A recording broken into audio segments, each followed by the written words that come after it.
Following on from the previous video, we've established that a good measure of curvature is to look at the change in the unit tangent vector divided by a certain arc length. So this is your ds, this is your ds, and so on. And curvature is denoted by this kappa, Greek letter kappa. So kappa is given by this. So this is your curvature. But at the moment, we don't fully understand what it means to differentiate the unit tangent vector with respect to the arc length. We have no idea. There's still a lot going on in here that we don't fully understand. But let's just try and have a quick glance at what's going on. So let's compare this curvature here with the curvature here. So you can see that in this region the curvature would be lower than the curvature here, because it's really curvy here, not so curvy over here. So we expect kappa to be lower here than it is to we expect kappa here to be bigger than this kappa here. So let's have a look. Hang on. So kappa, the curvature, is given by the change in the unit tangent with respect to arc length. So if you look for the same arc length, this green line here, I'm just going to enlarge this. So I'm just going to enlarge this. The green line looks like this. The red line looks like this. So this dt here is given by this. Hang on. So this arrow here is your change in the tangent vector over the same period of arc length. But then if you look at this region here, so the green line here is this bit here. So that's this green line here. This green line here is this green line here, and this red line here is this red line here. And then the dt for this region would be from here to here. So you can see this dt here is a lot bigger than this dt in this region.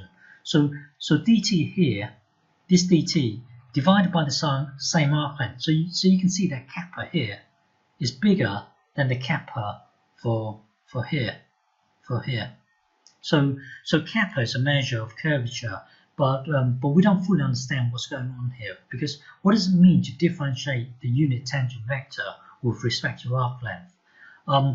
Roughly speaking, if you look at the gradient y equals mx plus c, you would get the dy divided by dx. So this you can think of this as the height and the width, dy divided by dx. You would think of this as like being one thing divided by another thing. It's just a change in height divided by the change in the width.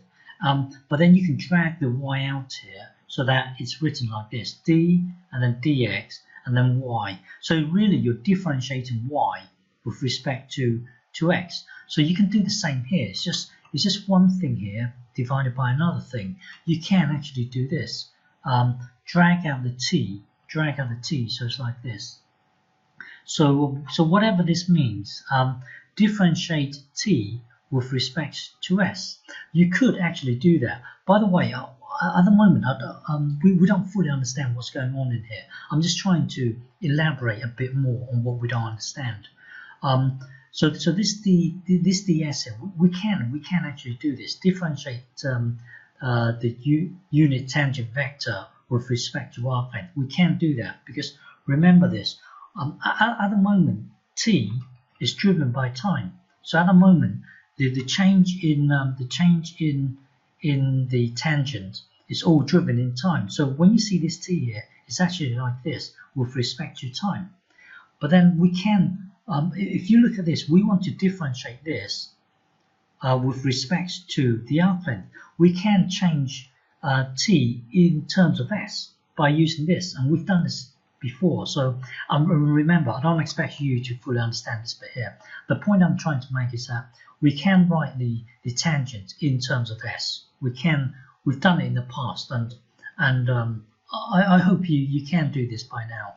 We can change it in terms of s, but let's forget about this for the time being, because we don't fully understand what's going on here. Because we don't fully understand what it means to differentiate unit vector in terms of arc length. Here we are working in terms of t, because t drives everything.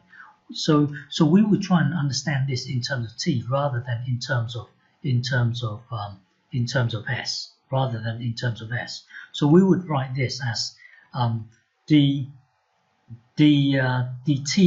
by dt times dt by ds. So we can rewrite this as this, and in a way these two cancel each other out. But let me elaborate more on this bit here. So you've got one thing times another thing.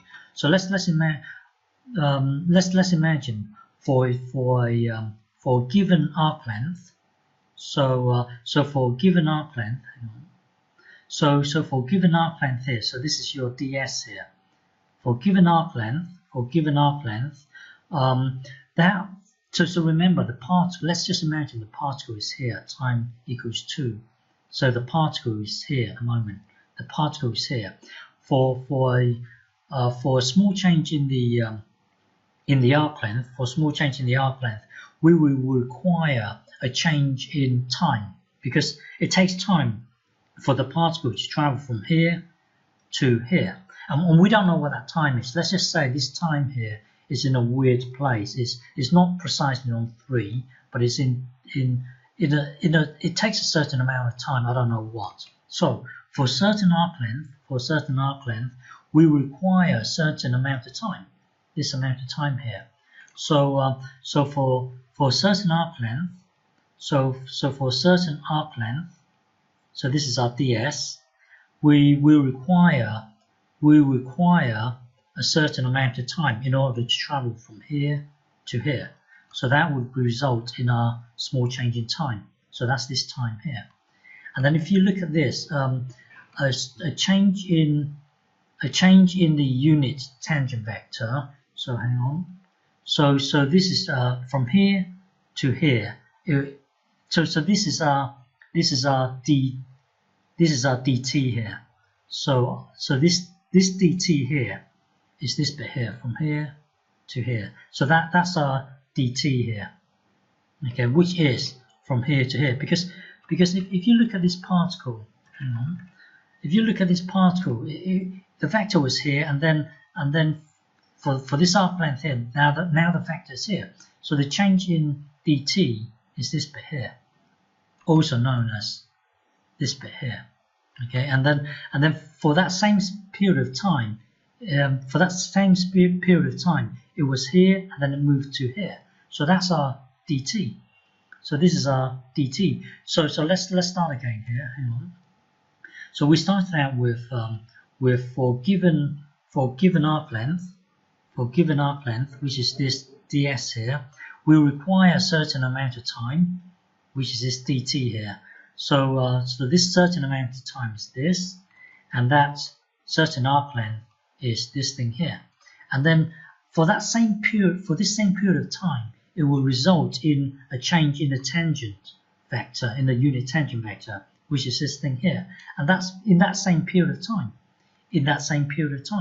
So this thing here is this thing here, and this thing here is this thing here. So I hope you can see that in a way they cancel each other out.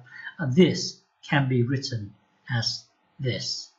And then because the reason why we're doing this is because we want to work in terms of time, as opposed to in terms of arc length, which is really complicated, this thing here. So we try to rewrite this as this times this. So we can now extract this bit out here. So now we can work in terms of time. And then this thing here can be rewritten as this. Because this is just one quantity, this is another quantity. You can get one divided by the reciprocal of these two. I hope you can accept that you can move from here to here. So now this thing ds by dt is really the magnitude of the velocity, because ds in your mind you should be ds is you moving along the arc length for a given time, for a given period of time, and so the ratio of the two is really the magnitude of the velocity. And we've done this in the past. I hope you can except that from here we can take it to here. So so if you want to work out the curvature, is given by this thing here. So we can just differentiate it with respect to time, which is what we wanted all along, as opposed to ds. This thing here is easier to compute than for us to differentiate it with respect to arc length. Well, anyway, we can compute this easily, and then this gets multiplied to the top. So all we need to do is divide it by the magnitude of the velocity. I will give you an example, and then hopefully you can understand it. Yeah, this is a lot easier to work with than this, and there's still a lot going on in here that you don't really understand.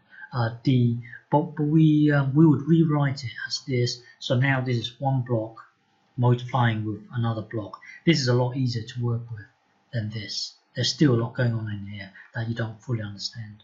Okay.